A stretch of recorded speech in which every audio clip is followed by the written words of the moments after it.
The subway rattled along the tracks, filled with weary commuters lost in their own worlds. Among them sat Clint Eastwood, his weathered face partially hidden under the brim of his hat. Dressed in a simple jacket and jeans, he looked like any other passenger, quiet, observant, unbothered by the chaos around him. At the next stop, an elderly woman stepped onto the train, her frail hands gripping a wooden cane. Her silver hair framed a face that, though aged, held traces of former elegance. Despite the crowd, no one moved to give her a seat. Without hesitation, Clint stood up and gestured for her to sit. The woman's eyes widened in surprise before she nodded gratefully and lowered herself onto the seat. A young man in his 20s, leaning against the pole, let out a chuckle. "Really, man? You're Clint Eastwood. I thought tough guys don't give up their seats." His voice carried a mocking tone, earning a few amused glances from nearby passengers. Clint's steely eyes met the young man's. "Son, real strength isn't about sitting down." His voice was calm but firm, carrying the weight of a lifetime's wisdom. The train car grew quiet. Then something unexpected happened. Clint's gaze lingered on the woman. She looked oddly familiar.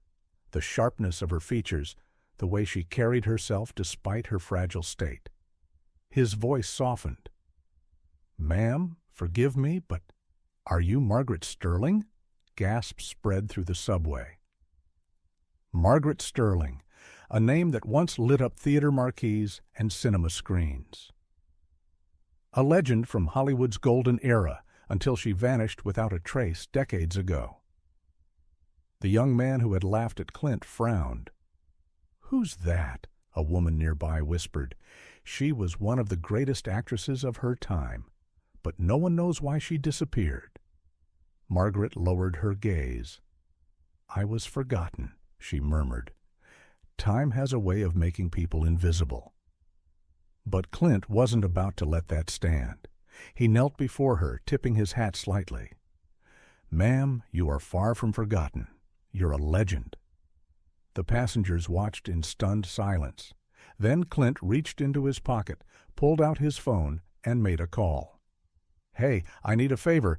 Do you remember Margaret Sterling?" The next day, headlines exploded across the news. Clint Eastwood helps lost Hollywood icon reclaim her legacy. Producers reached out, film festivals wanted to honor her, and soon the world was talking about Margaret Sterling again. As for the young man who had mocked Clint, he sat back, watching the whole thing unfold, his smirk replaced with shock. And Clint? He simply tipped his hat and walked away.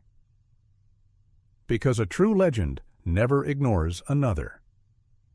The end.